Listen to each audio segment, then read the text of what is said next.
लोकसभा चुनाव से पहले भारतीय जनता पार्टी तमाम दिग्गज नेताओं को अहम जिम्मेदारियां सौंप रही है। नए नए चेहरों को आगे किया जा रहा है, लेकिन कई ऐसे दिग्गज नेता हैं जो लंबे वक्त से इंतजार में हैं कि आखिरकार कब उन्हें चुनाव लड़ाने के लिए चुनावी मैदान में उतारा जाएगा। इसी लिस्ट में नाम शामिल है यादव कुनबे की छोटी बहू अपर्णा विष्ट यादव का।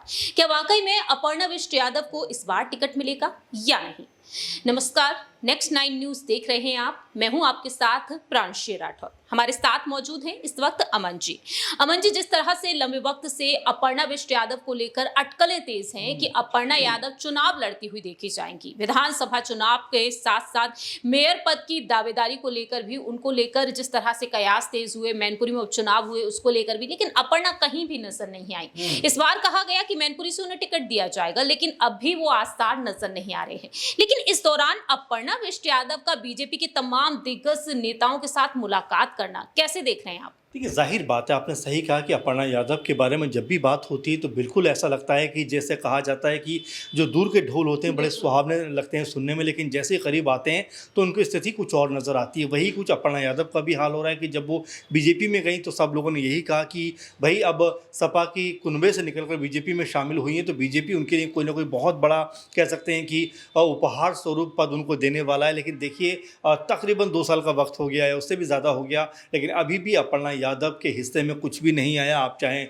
लोकसभा की बात करिए, विधानसभा की बात करिए, बीजेपी में किसी अहम जिम्मेदारी की बात करिए या फिर मंत्री पद की बात करिए, हर जगह से उनको महरूम रखा गया। क्योंकि जब हमने देखा कि एमएलसी की बात हुई तब भी कहीं ना कहीं जो अपर्णा का नाम सामने आया, मैनपुरी में जब उपचुनाव हुआ तब भी अपर्णा का नाम सामने आया। इसके अलावा हम देख रहे हैं लोकसभा चुनाव की जो लिस्ट आ रही है उसमें भी लगातार लोग यही बात कह रहे हैं कि नहीं, अब की बार आएगा, इस लिस्ट में नहीं, अगली लिस्ट में आएगा। लेकिन 5-6 लिस्ट तो आ गई, लेकिन अभी तक अपर्णा यादव का नाम नहीं सामने आया। तो ये बताता है कि क्या अपर्णा यादव को सिर्फ जो है दिन में मुगेर लाल के सपने दिखाए गए थे, क्या उनको कोई ऐसा पद देने के मूड में बीजेपी नहीं है? तो कई तरह के सवाल हैं कि आखिर फिर अपर्णा यादव बीजेपी के अंदर कर क्या रही हैं, जब उनको जो मान सम्मान मिलना चाहिए, पद मिलना चाहिए, जब वो कुछ नहीं मिल पा रहा है। तो ऐसे में अब ये सवाल उठ रहे हैं कि क्या अपर्णा यादव एक बार फिर कोई बड़ा फैसला कर सकती है? क्या बीजेपी का जो कुनबा है, बीजेपी का जो कह सकते हैं कि इतना बड़ा दल है, उसको छोड़कर वापस अपने परिवार में आ सकती है? इसको लेकर लगातार कयास लगाए जा रहे हैं, क्योंकि कई लोगों ने यह भी कहा कि बीजेपी लगातार उनके ऊपर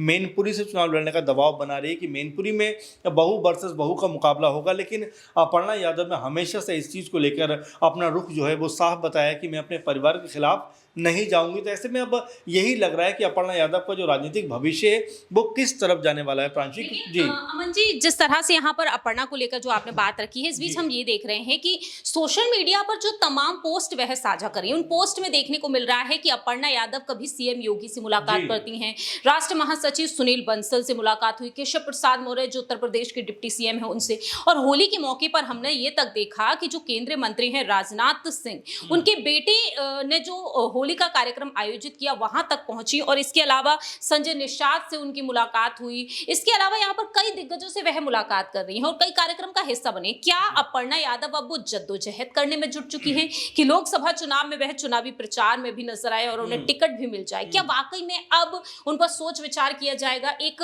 देखा जाता है ना कि उभरता हुआ सितारा जिस तरीके से नजर आता है, अपर्णा यादव क्या अब उस कोशिश में जुट चुकी है? देखिए, बिल्कुल जाहिर सी बात है, आपने सही कहा कि अब से नहीं, और काफ़ी दिनों से हम देख रहे हैं कि लगातार चाहे सीएम योगी हों, भूपेंद्र चौधरी हों, सुनील बंसल हों, ऐसे कई सारे बड़े नेता हैं जिनके साथ में अक्सर जो अपर्णा यादव उनके फोटो सामने आते रहते हैं। और यही बात लगातार लगती है कि अब जो है अपर्णा यादव को कहीं ना कहीं कोई सीट से मौका ज़रूर मिलेगा। लेकिन देखिए, जब लिस्ट आती है उसमें जब अपर्णा यादव का नाम नहीं होता है तो कुल मिलाकर ये कहा जाता है कि बीजेपी सिर्फ क्या उनको चर्चाओं में लाने के लिए कुछ ऐसा करती हुई नजर आती है, उसके बाद वो चर्चाएं जो है कहाँ चली जाती है किसी को नहीं पता चलता। क्योंकि अपर्णा यादव अगर सपा खेमे में होती तो जाहिर बात है कि 4-5 नाम अब तक ऐसे हैं यादव परिवार के जिनको टिकट मिला है लोकसभा का। तो ऐसे में हो सकता है कि अगर अपर्णा भी होती तो उनको भी यहाँ पर टिकट मिलता हुआ नजर आता। लेकिन अब जबकि बीजेपी में है और लगातार ये कयासबाजी लग रही है कि अब की बार उनको ज़रूर टिकट मिलेगा, लेकिन हर बार की तरह इस बार भी लगता है कि उनका जो दामन है वो बिना टिकट के ही रह जाएगा, सूना रह जाएगा। क्योंकि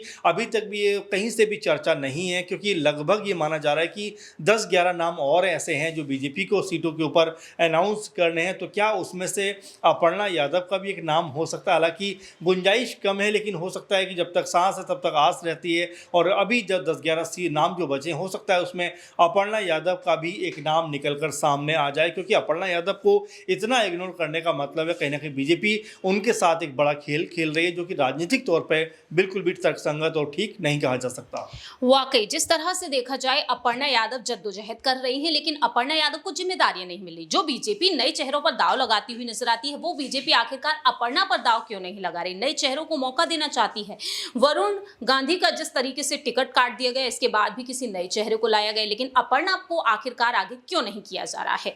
यहाँ पर एक बयान आपको सुना देते हैं जो डिंपल यादव अपर्णा को लेकर कहती हुई नजर आई थी। सुनिए जरा। मुझे इस बात का संज्ञान नहीं है, क्योंकि मैं इस क्षेत्र में हूँ और अगर पहले भी मिली है कई बार और अभी भी मिल रही है, तो इसमें कोई रोक टोक तो है नहीं, कोई भी किसी से भी मिल सकता है। और अगर बीजेपी की प्रत्याशी के रूप में अगर मैनपुरी में उपस्थित है तो कैसी राय देखने? मैं समझती हूँ कि समाजवादी पार्टी बहुत मजबूती से मैनपुरी लड़ रही है और लोगों का सहयोग, प्यार और साथ मिल रहा है। अभी धीरे धीरे तैयारी और तेजी पकड़ेगी। भारतीय जनता पार्टी ने अभी तक अपना प्रत्याशी घोषित नहीं कर पाए, बता रहे हैं केशव प्रसाद मौर्य की किस तरीके से इस चुनाव लड़ेंगे? कोई ना कोई प्रत्याशी तो आएगा भाजपा की तरफ से। हम बीजेपी कह रही है समाजवादी पार्टी घबराई हुई है। मैनपुरी जो सीट बीजेपी जीतने जा रही है, तो उसको लेकर समाजवादी पार्टी लगातार मीटिंगें कर रही है, घर घर जाके दौर लगा हुआ है लोगों से मुलाकात करने के लिए। अगर हम लोग घर जाके दौरे करते हैं तो भी दिक्कत है, अगर नहीं जाते हैं तो भी दिक्कत है। दिक्कत तो हर बात से है। तो मैं मैनपुरी की जनता से कहना चाहूँगी कि मैं पूरे समर्पित होकर उनकी सेवा करने के लिए समाजवादी पार्टी की प्रत्याशी हूँ और आप पूरा योगदान दीजिए। अगर भाजपा केशव प्रसाद मौर्य पे दाव खेलती है मैनपुरी लोकसभा सीट के लिए, कितना बड़ा चुनौती खड़ा कर सकते हैं? कि चुनौती नहीं होगी, क्योंकि यहाँ की जनता बहुत ही जागरूक जनता है, वो जानती है कि मैनपुरी। डिंपल यादव यहाँ पर साफ तौर पर मैनपुरी से चुनाव लड़ने पर अपनी बात रखी। केशव प्रसाद मौर्य का नाम भी इसमें सामने आया कि वह चुनाव लड़ सकते हैं। अपर्णा यादव की मुलाकात सीएम योगी से हुई, इसको लेकर भी बात रखी, लेकिन सपा में वापसी को लेकर भी बात रखी। और वह कहती हैं कि राष्ट्रीय नेतृत्व का जब फैसला होगा वो स्वीकार करेंगे। शिवपाल यादव कहते हैं कि अपर्णा परिवार की बहू हैं और ऐसे में ये फैसला उन्हीं का रहा वहां जाने का, बीजेपी में जाने का। तो क्या समाजवादी पार्टी यहाँ पर सब कुछ भुलाकर, और अपर्णा बीजेपी में इसी तरीके से कार्यकर्ता के तौर पर अब भी नजर आई, तो क्या सपा वाकई में उन्हें वापस लाने की कोशिश करेगी? देखिए, बिल्कुल ये बात काफ़ी समय से चल रही है, क्योंकि लगातार जिस तरह बीजेपी उनको इग्नोर कर रही है, कहीं भी उनको मौका नहीं दे रही। चलिए,